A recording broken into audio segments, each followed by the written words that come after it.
It's February 1979.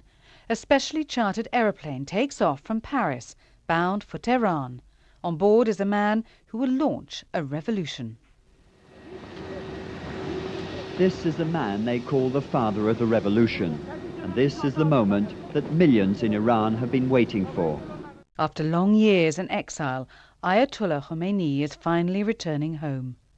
Just weeks before, the Ayatollah had given an interview in Paris, calling on Iran's ruler of the past 37 years, Mohammad Reza Shah Pahlavi, to give up power.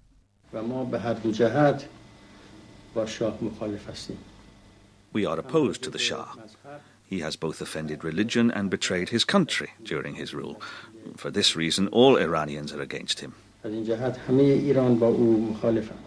Iranians had been showing how much they oppose the Shah on the streets for months.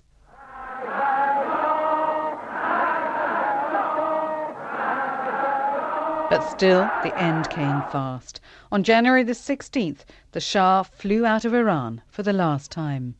When Shah left the country, Ayatollah Khomeini, he said, I should return to Iran immediately. Mohsen Sazegara was a young student working for the Ayatollah in Paris. The plan had been to return only when the revolution inside Iran was certain. The Shah had left a prime minister in charge, Dr. Shapur Bakhtiar.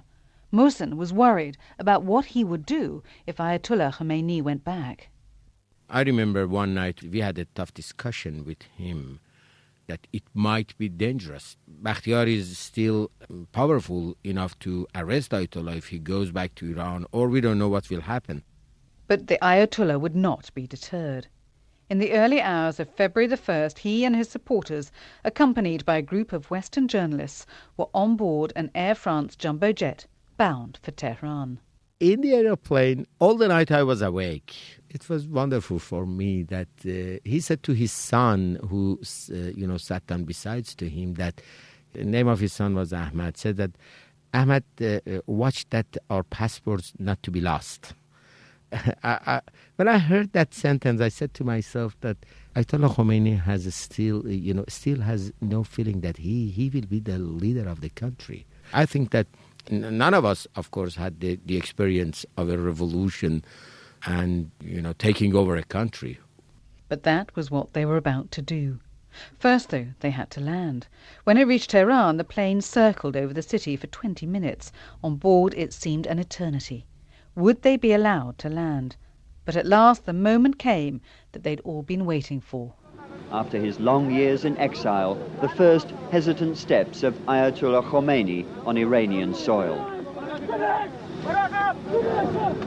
It was a homecoming to end all homecomings, a moment of triumph that had finally been forced on a reluctant government by the stubbornness of this man. There were chaotic scenes. A crush of photographers and journalists greeted the Ayatollah, who was then bundled into a car which sped across the tarmac, chased by cheering airport workers. Inside the airport terminal, a huge crowd was waiting. Outside was an even more extraordinary sight. Nobody could possibly know how many millions lined the route of his 20-mile drive through Tehran, but it could not have been less than 3. They'd come from all over the country to see the man they acknowledge as the only true leader of Iran, and nothing was going to stop them getting even the briefest of glimpses.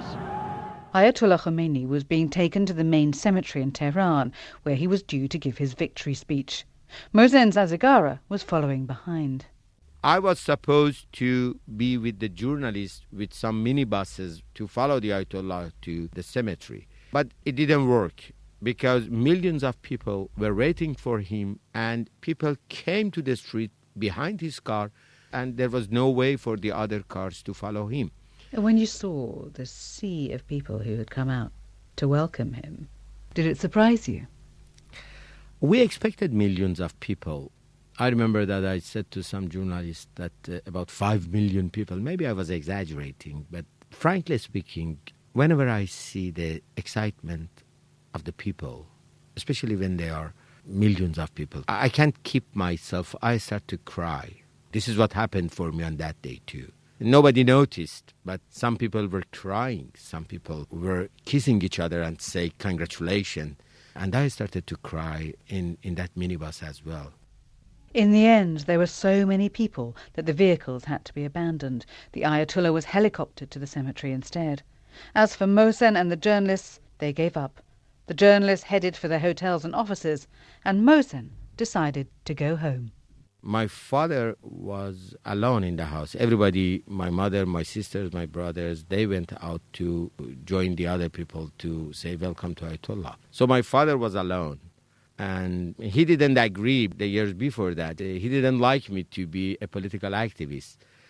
But when he opened the door, he looked at me. That was the first time in my life, and maybe the last time. He hugged me and kissed me and said that, congratulations, my son. I didn't think that you will succeed to kick out the Shah from the country. I congratulate you and the others this victory. I didn't think that you can make it.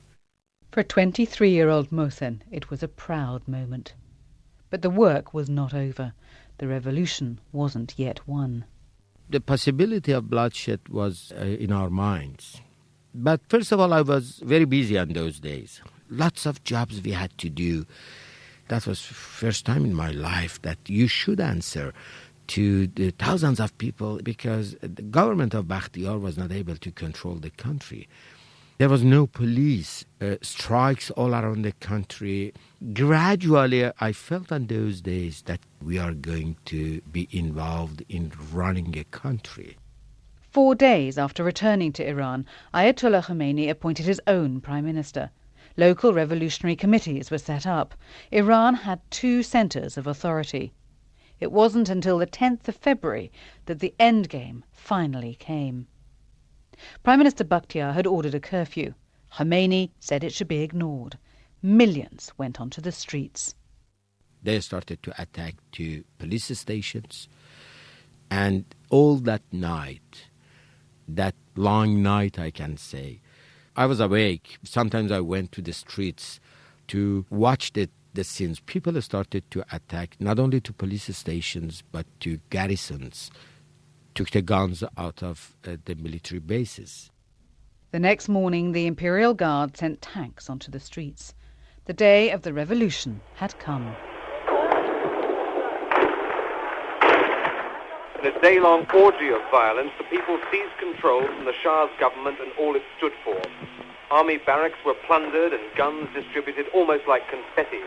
They toppled statues of the Shah and sent soldiers and police running for their lives. Gunmen loyal to the Ayatollah Khomeini assaulted the Iranian parliament. For more than 2 hours, we ducked behind buildings and watched as a fierce gun battle raged. Then we saw thousands of people storm the parliament buildings.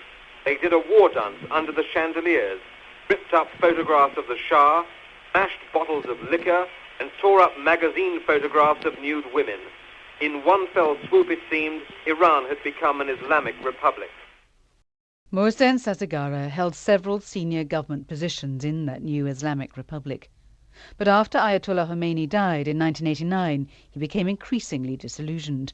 He went back to academia, but called for political reform, and in 2003 he was arrested and held for almost 4 months. He now lives in America.